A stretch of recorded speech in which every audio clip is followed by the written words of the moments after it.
భక్తులందరికీ నమస్కారం. తెలుగు కథల ఛానల్కి స్వాగతం. సోమ అంటే చంద్రుడు. చంద్రుడిని శిరస్సున ధరించినవాడు సోమేశ్వరుడు, ఆ పరమశివుడు.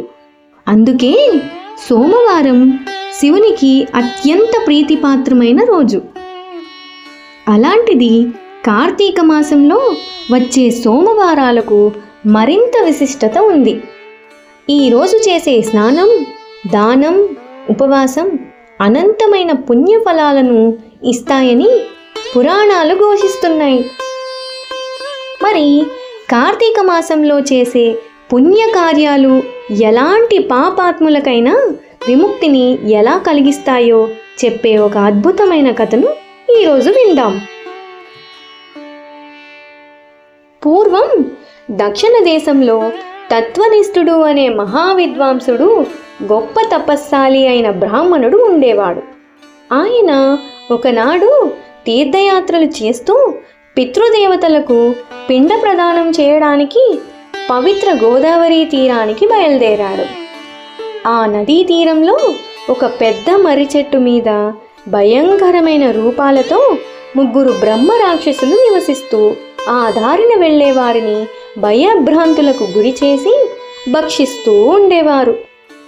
తత్వనిష్ఠుడు ఆ చెట్టు దగ్గరకు రాగానే ఆ రాక్షసులు యథాప్రకారం ఆయనను చంపడానికి కిందికి దిగారు. వారి భయంకర రూపాలను చూసి వణికిపోయిన ఆ బ్రాహ్మణుడు భయంతో బిగ్గరగా నారాయణ అర్థాత్రాణ పారాయణ, గజేంద్రుని ద్రౌపదిని కాపాడిన విధంగా నన్ను కూడా ఈ ఆపద నుంచి రక్షించు తండ్రి అని ప్రార్థించాడు. ఆ బ్రాహ్మణుడి నోటి నుండి వచ్చిన నారాయణ నామం వినగానే ఆ రాక్షసులకు ఒక్కసారిగా జ్ఞానోదయం కలిగింది. వారు తమ క్రూరత్వాన్ని విడిచి, మహానుభావా, నీ వల్ల మాకు పూర్వజన్మ స్మృతి కలిగింది, దయచేసి మమ్మల్ని ఈ రాక్షస జన్మ నుండి విముక్తుల్ని చేయండి అని వేడుకున్నారు. వారి ప్రార్థనలకు ఆశ్చర్యపోయిన తత్వనిష్ఠుడు, మీరెవరు? మీకు ఈ భయంకర రూపాలు ఎందుకు వచ్చాయి అని అడిగాడు. అప్పుడు ఆ 3 తమ కథలను ఇలా వివరించారు. మొదటి రాక్షసుడు, నేను పూర్వజన్మలో గర్విష్ఠినైన బ్రాహ్మణుడిని. పండితుడును అనే గర్వంతో అన్యాయంగా ధనం సంపాదించి ఒక కార్తీక వ్రతం ఆచరించిన పండితుడిని అవమానించి అతని వద్ద ఉన్న ధనాన్ని దోచుకున్నాను. ఆ పండితుడు నన్ను బ్రహ్మ రాక్షసుడిగా పుట్టమని శపించాడు. రెండవ రాక్షసుడు అన్నాడు, నేను నా తల్లిదండ్రులను హింసించి వారికి తిండి పెట్టకుండా మార్చి బంధువుల ధనాన్ని అపహరించి రాక్షసుడిలా ప్రవర్తించాను. ఆ పాప ఫలమే నా ఈ రాక్షస రూపం. ఇక 3వ రాక్షసుడు అన్నాడు, నేను ఒక విష్ణు ఆలయంలో అర్చకుడిగా ఉండి స్నానం చేయకుండా అపవిత్రంగా గుడిలో తిరుగుతూ దేవునికి నైవేద్యం పెట్టకుండా భక్తులు ఇచ్చిన కానుకలను నా ఉంపుడు గత్తెకు అందిస్తూ పాప జీవనం గడిపాను. అందుకే నాకు ఈ గతి పట్టింది.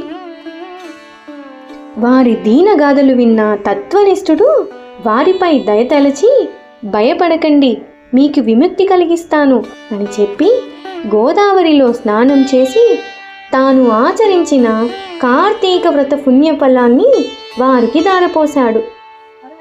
ఆ పుణ్యఫలం తగలగానే ఆ 3 రాక్షస రూపాలను విడిచి దివ్య శరీరాలను ధరించి విష్ణులోకానికి వెళ్ళారు. ఈ కథ మనకు 2 ముఖ్యమైన విషయాలను తెలియజేస్తుంది. ఒకటి, కార్తీక మాసంలో చేసే స్నానం, దానం, జపం ఎంతటి పాప ఫలాన్నైనా నశింపజేస్తాయి. 2, తెలిసి చేసిన తెలియక చేసిన పుణ్యకార్యం దాని ఫలాన్ని తప్పక ఇస్తుంది. భక్తులారా, ఈ కార్తీక మాసంలో ముఖ్యంగా సోమవారాల్లో నదీ స్నానం చేసి ఉపవాసం ఉండి శివనామస్మరణం చేయడం వల్ల మన జన్మ జన్మల పాపాలు తొలగిపోయి పుణ్యం సిద్ధిస్తుందని ఈ కథ మనకు తెలియజేస్తుంది. రేపటి ఎపిసోడ్లో వనభోజనాలు ప్రాముఖ్యత మరియు ఉసిరి చెట్టు మహిమ గురించి తెలుసుకుందాం. కార్తీక మాసంలో ఉసిరి చెట్టు కింద భోజనం చేయడం వెనుక ఉన్న పురాణ రహస్యం ఏమిటో రేపు విందాము. మీకు ఈ కథ నచ్చితే లైక్ చేయండి, మీ కుటుంబ సభ్యులతో షేర్ చేయండి మరియు తెలుగు కథల ఛానల్కి సబ్స్క్రైబ్ చేయడం అస్సలు మర్చిపోకండి. మరొక దివ్యమైన కథతో రేపు కలుద్దాం. హర హర మహాదేవ శంభో శంకర.